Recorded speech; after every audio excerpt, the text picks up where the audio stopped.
Right into topics today. After a quick word from FanDuel, you guys have heard us talk about FanDuel a lot.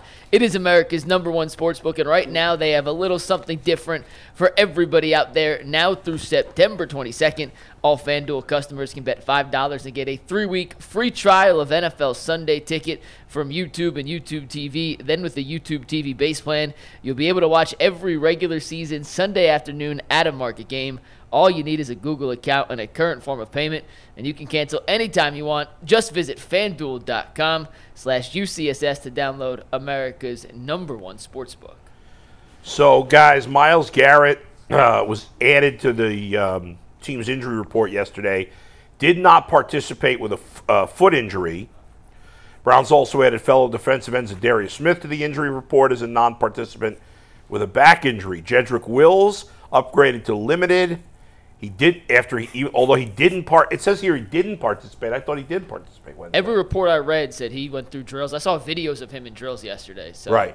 Yeah. Well, sure. Maybe he wasn't a full participant. I think tight end David Njoku remains out. Joel Bitonio elbow, offensive tackle Jack Conklin knee, long snapper Charlie Hewlett, defensive tackle Dalvin Tomlinson, and defensive end Alex Wright remain limited.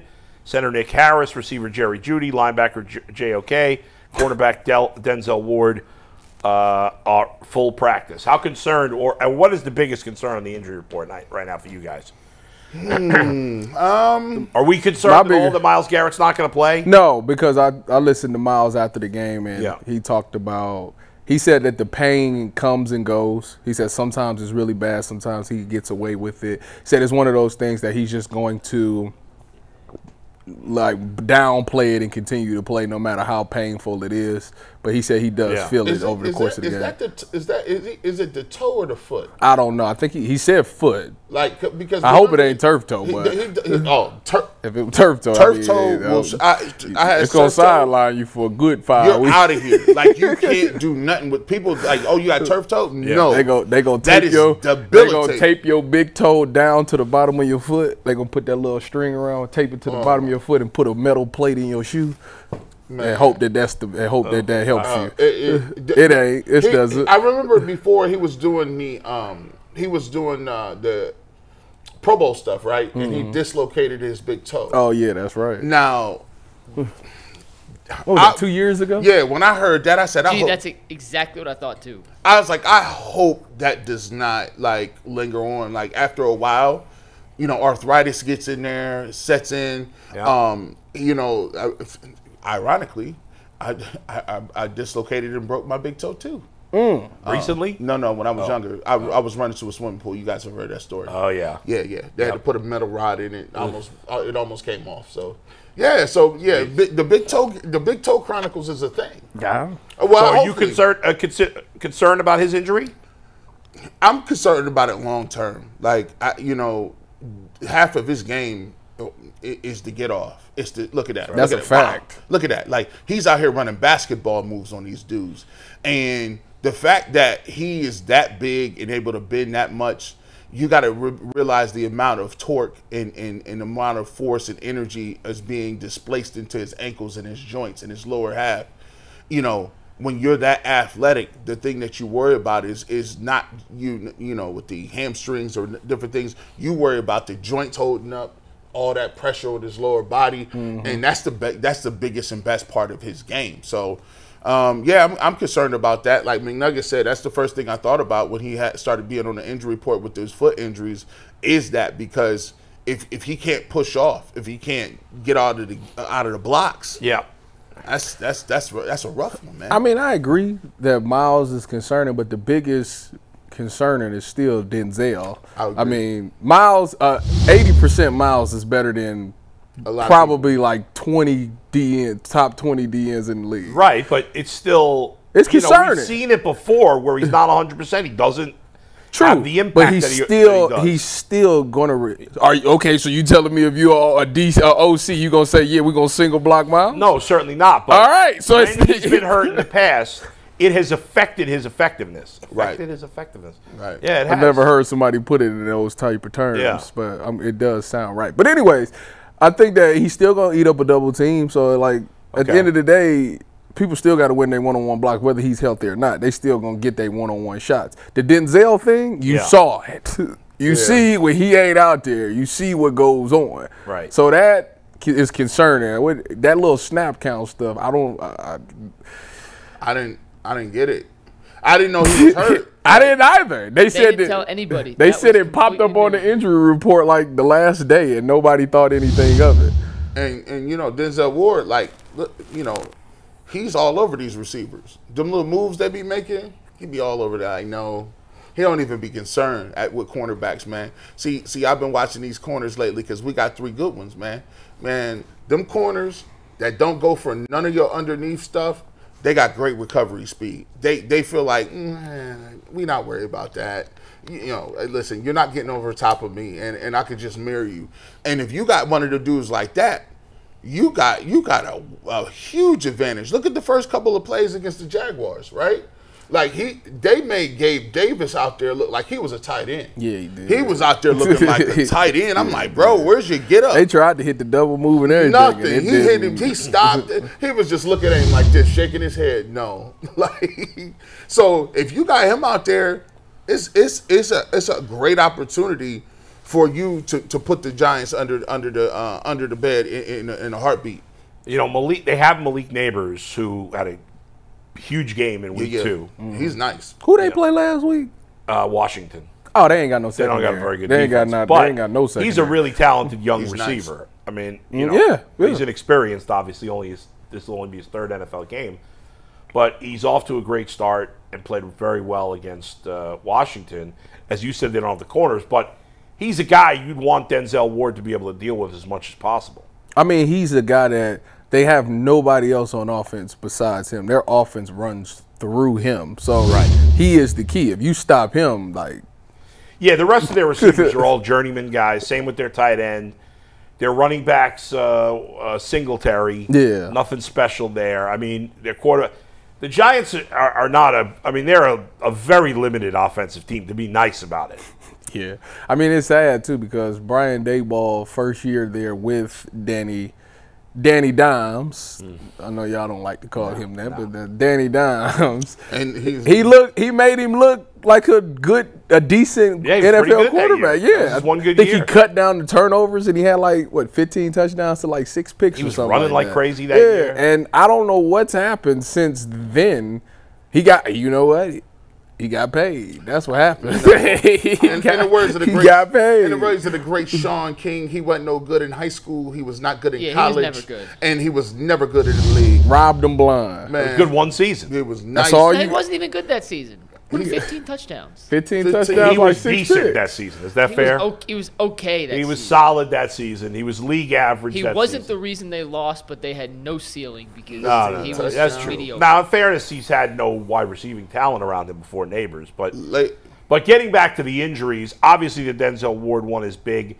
I think on the offensive line, even those guys coming back from injury, are we finally going to see either Jedrick Wills or Jack Conklin? Because I think when I heard it when I was over there doing my thing, they were saying, or well, it might have been Mary Kay. Mary Kay might have said it, that they're going to be, it's going to be Jack gets a series, James gets a series. No. Like that. We don't need James. We don't. What? Don't throw James in there.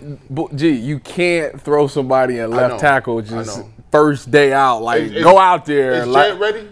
Is Jared? I thought they was going to what is happening with Jed Wills? He wait until. Why is this guy not ready to play? He got 2 more weeks. I told you. What is happening here? It's funny because he actually playing into that. Like, okay, I'm gonna give you a little something this week. Next week, I'm gonna really give you something. We play Washington. All right, I'm back. Well, he back Washington. He's seen these pass rushers out here. He is like, I am not coming back off an injury in a contract year, getting toasted around this corner. That's what's going on, bull. If that's the case, then that's a loser mentality.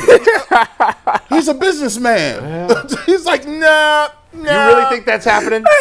If he comes back Washington week, it's just going to be funny to me. It's ironic that he picked that week. You see where they looked against the Cowboys? Yeah. that would have been all on Jed Wills. He knows. He read the tea leaves. Yeah. They're like, hey, listen, I am not a fan favorite around here. They do not mess with me.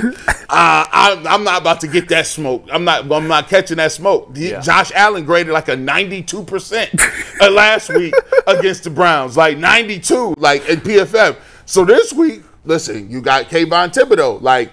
You got some edge rushers up there. You got some people up there that can make your life a little scary.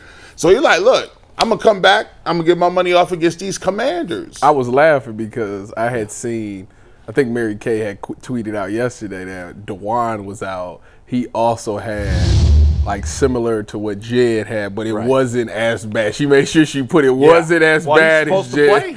And it's funny that DeJuan been playing, and it's like we still waiting. And Jed's been out like 10 months. Jed might as well take a red shirt. No, it's legit a mystery. It has gotten to the point now where we've had no information. Zero. There's not a single data point. I tried looking this up yesterday. There's not a single data point of a guy who had the same surgery that Jed had that has missed this much time without at least some sort of update or knowledge to our knowledge. If he comes right, yeah. If he comes back, season, guys, we never had a conversation about Jed Wills missing the start of the season. Ever. It was never on our radar. It was always Jack Conklin or DeJuan. Who's your swing tackle? Right. Like, we never in a world anticipated Jed Wills not being ready. Yeah. And I actually want to ask you guys this real quick because I had this as a potential topic. And do you think the Browns actually thought that Jed would be ready for week 1? And if they didn't, is it a miss on their part for not having a better backup plan at left tackle? Yes. Yes, is their fault. All the above letter D. Yeah. Like, come on. No, they didn't think he would not be ready. Yeah, I think they thought he'd be ready. Yeah, because they probably looked at it like, oh, it's not going to take that long. That's why they was like, oh, we cool with James. Like, he's not going to play anyway. Like, they knew that they would get the best out of Jed because it's a contract year, so he's going to play his heart out because he's trying to get a contract from somewhere. So they wasn't worried about that part. So that's why they're like, yeah, we don't need to go get a left tackle. James has been in the system. We good. Like, that's what it was. Well, they did sign a tackle, Akeem Adeniji. I mean, he's not very good. And Afedi. And Afedi. But they they figured that probably was a preseason thing. Yeah. And you needed a backup. I mean, obviously we're just speculating. We don't know for sure. But it does seem like the Browns assumed Jed was going to be ready for week 1.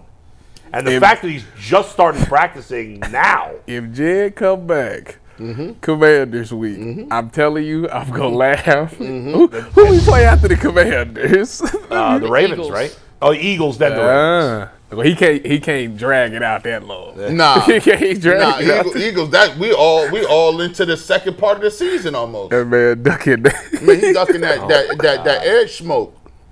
Well, we got the conspiracy theories brewing here. It's smart. I'm not mad at him. It's really smart. Like when I'm coming off an injury. I haven't did OTAs. I haven't did training camp. But you want me to come right back and go up against the best? Like that's. If you're a good player, you believe in yourself. You see what that matters. I agree with you, but also if it goes left, this is the end of my money. That's but it. Wait a second, guys. If he got off to a bad start, okay, and then from week 5 on played great, teams wouldn't hold that against him. If he got off to a bad start, that means Jack Conklin is coming in the game. I don't think so. What do you mean? If he plays horrible, the first 4 games. If he had been ready for the start of the season, they wouldn't have even worked Jack at left tackle. He would have been that bad that they would have been like, oh, no, we got to come on over here, Jack. You got to think about it. So we already see what Michael Parsons did, right? Devastating, right? Yeah. Josh Allen balled out last game, right? He has Max Crosby coming up, and he has Thibodeau. But these guys all have over 11 sacks, all of them. And Brian Burns. Brian Burns. What? No.